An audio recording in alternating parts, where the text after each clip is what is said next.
الحمد للہ رب العالمین، الصلاة والسلام علی سید الانبیاء والمرسلین، اما بعد۔ آئیے یہ معراج کے بارے میں کچھ سنتے ہیں، یعنی معراج اور عقل۔ اللہ تعالیٰ نے ہمارے نبی پاک صلی اللہ علیہ وآلہ وسلم کو جن معجزات سے مشرف فرمایا، ان میں سفر معراج نہایت عظیم الشان ہے کہ آپ صلی اللہ علیہ وسلم نے اپنے جسمانی وجود کے ساتھ مسجد حرام سے مسجد اقصیٰ تک کا سفر کیا، پھر وہاں سے آسمانوں اور اس سے بالا جنت اور عرش کی سیر کی، اور اللہ رب العالمین کی بے شمار نشانیوں اور عجائبات کا مشاہدہ فرمایا۔ اور یہ ساری سیر اور مشاہدات رات کے بہت مختصر حصے میں کیے، حالانکہ سفر کی تفصیلات کے پیش نظر عام عقل کے مطابق جسم انسانی کے ساتھ یہ چیزیں ممکن نہیں، اور ممکن ماننے بھی تو اس سیر کی تکمیل کے لاکھوں سال چاہیے، لیکن یہ دونوں باتیں یعنی جسم انسانی کے ساتھ ایسی سیر اور چند لمحات میں لاکھوں برس کی مسافت طے کرنا صرف سطحی نظر اور ظاہری عقل کے اعتبار سے ناممکن محسوس ہوتے ہیں، ورنہ نظر ایمانی کی بنائی سے دیکھیں اور عقل انسانی کی گہرائی سے غور کرے تو اس میں انکار کی کوئی وجہ نہیں ہے۔ نگاہ ایمانی کے لیے آیت معراج کے شروع میں چند الفاظ ہیں: سبحان الذی اسری بعبدہ، پاک ہے وہ ذات جس نے اپنے خاص بندے کو سیر کرائی۔ اور یہ سورۃ بنی اسرائیل کی پہلی آیت مبارکہ 15واں پارہ شروع کریں گے تو اس میں مل جائے گی۔ تو سبحان الذی اسری بعبدہ، یہ چند الفاظ ہی کافی ہے کہ یہ سیر نبی پاک صلی اللہ علیہ وسلم نے خود نہیں کی، بلکہ اس ہستی نے اپنے نبی صلی اللہ علیہ وسلم کو یہ سیر کرائی، جو ہر عیب سے پاک ہے، کمی کوتاہی سے پاک ہے، نقص سے پاک ہے، کمزوری سے پاک ہے، جس نے 6 دن میں آسمان اور زمین بنائے۔ ان ربکم اللہ الذی خلق السماوات والارض فی 6 ایام، پارہ نمبر 8 میں سورۃ اعراف کی آیت مبارکہ، جو کسی شے کے وجود کو بخشنا چاہے تو صرف اتنا فرماتا ہے ہو جا تو وہ ہو جاتی ہے، وہ چیز مارز وجود میں آ جاتی ہے۔ انما امرہ اذا اراد شیئا ان یقول له کن فیکون، پارہ نمبر 23 ہے نا، اور سورہ یاسین کی آیت نمبر 82 میں۔ تو جس کا حکم پلک جھپکنے کی مقدار میں نافذ ہو جاتا ہے، وما امرنا الا واحدۃ کلمح البصر، کلمح بالبصر، پارہ نمبر 27 سورہ قمر میں۔ سورج چاند جس کے حکم کے پابند ہے، مسخرات بامرہ، پارہ نمبر 14 سورہ نحل آیت نمبر 12 میں۔ تو جس نے آسمان کو نظر آنے والے ستون کے بغیر بلند کر دیا، رفع السماوات بغیر عمد ترونہا، پارہ نمبر 13 سورہ رعد میں۔ جس نے اربوں کہکشاؤں اور کھربوں ستاروں کے جہان آباد کر دیے اور ان سے آسمان کی وسعتیں سجا دی، وَلَقَدْ زَيَّنَّا السَّمَاءَ الدُّنْيَا بِمَصَابِيحَ، سورہ ملک پڑھتے ہوگے تو اس کی 5ویں آیت مبارکہ ہے۔ تو مومن کی نگاہ تو معجزہ معراج کو اس انداز سے دیکھتی ہے، یؤمنون بالغیب نا۔ ہم سورہ بقرہ جب شروع کرتے ہیں تو شروع میں یؤمنون بالغیب پر عمل کر کے ہدایت اور فلاح سے سرفراز ہوتی۔ تو در حقیقت قدرت خداوندی ہی کی ایک صورت اس معجزے کی بنیاد ہے، جسے اصطلاح میں طی زمان یعنی وقت سمٹ جانا اور طی مکان یعنی فاصلے سمٹ جانا کہا جاتا ہے۔ اچھا، یہ دونوں چیزیں نقل اور عقل سے ثابت ہے۔ طی زمان یہ ہے یعنی وقت کا سمٹ جانا کہ سینکڑوں یا ہزاروں یا اس سے زائد سالوں کا زمانہ چند لمحات میں گزر جائے، اور طی مکان یعنی فاصلے سمٹ جانا یہ ہے کہ ہزاروں لاکھوں برس کی مسافت چند لمحوں میں طے ہو جانا۔ زمان اور مکان کی وسعت محدود وقت اور مسافت میں سما جانے سے متعلق معجزات، کرامات، قطعی آیات اور روایات سے ثابت ہے۔ دونوں کی ایک ایک مثال میں پیش کرتا ہوں۔ تو یہ زمان کی دلیل یہ ہے کہ قرآن پاک میں سورہ بقرہ آیت نمبر 259 میں ایک واقعہ بیان ہوا، جس کا آیات اور تفاسیر کی روشنی میں خلاصہ یہ ہے کہ عزیر علیہ السلام ایک گدھے پر سوار اپنے ساتھ کچھ پھل پانی رکھے ایک بستی کے پاس سے گزرے جو چھتوں کے بل گھیری پڑی تھی۔ یہ دیکھ کر آپ علیہ السلام نے کہا، اللہ ان لوگوں کو ان کی موت کے بعد کیسے زندہ کرے گا؟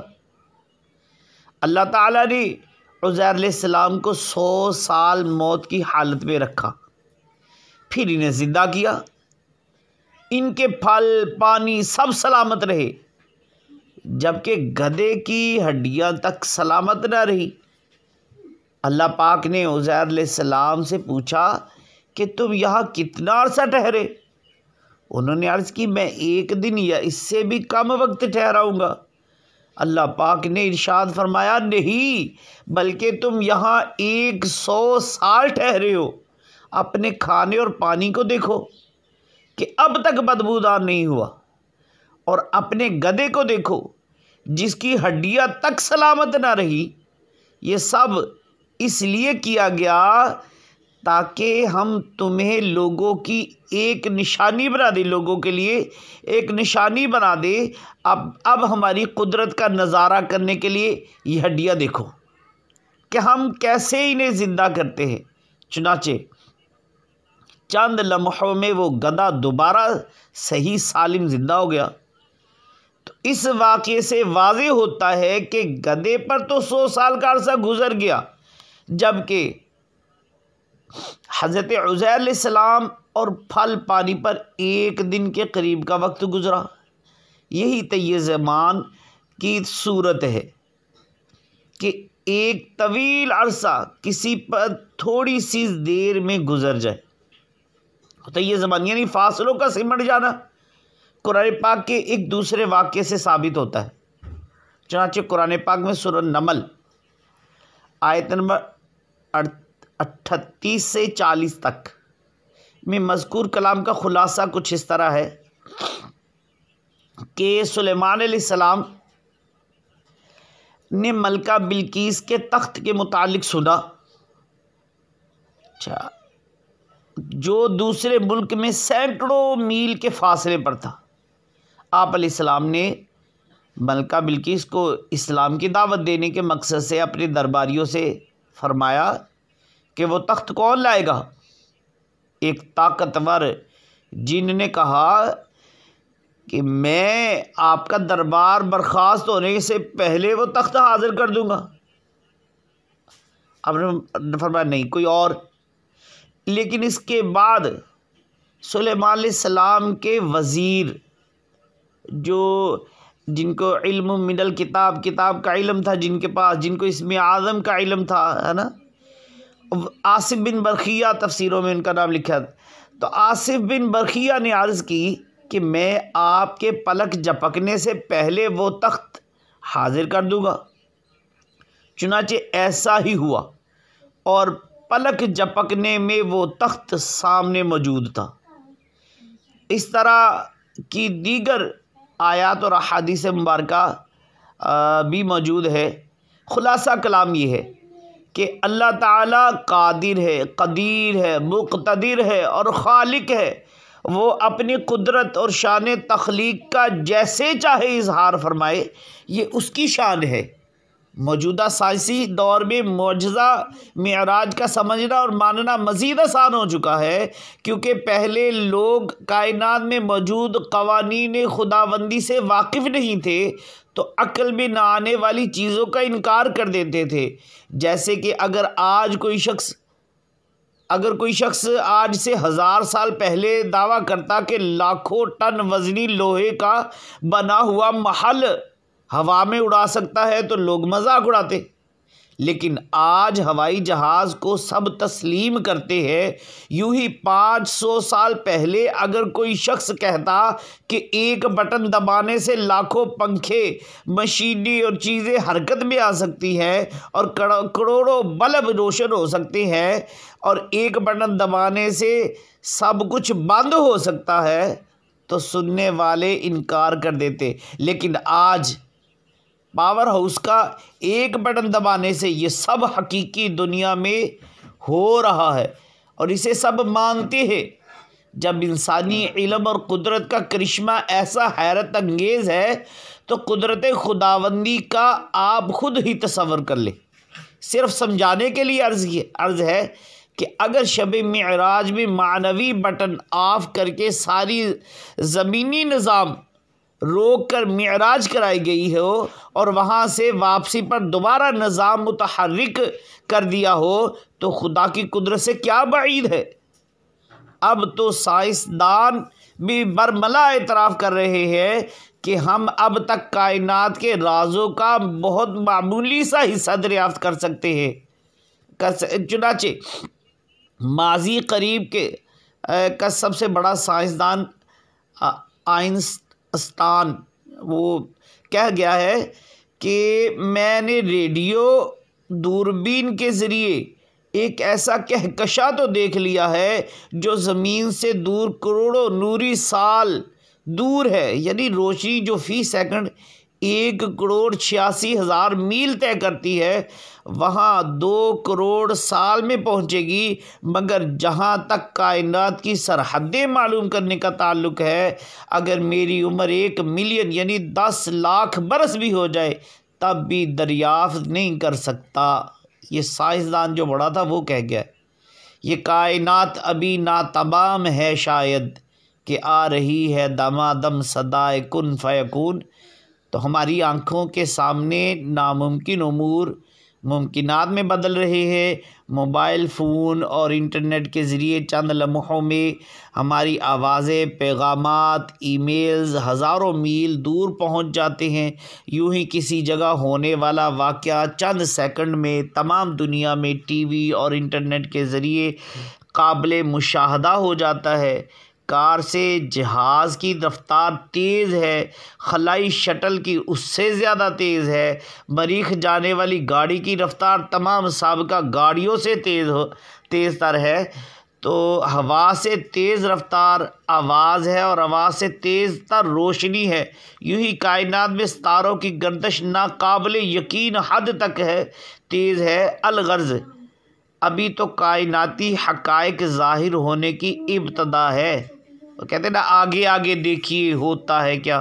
تو ان سب حقائق کے ہوتے ہوئے غور کر لیں کہ ان تمام رفتاروں کا خالق، کائنات کا مالک اگر اپنے رسول پاک صلی اللہ علیہ وسلم کو چند لمحوں میں لاکھوں میل کی سیر اور کروڑوں مشاہدہ کروا دیتا ہے تو اس میں کون سی بات ناممکن اور خلاف عقل ہے۔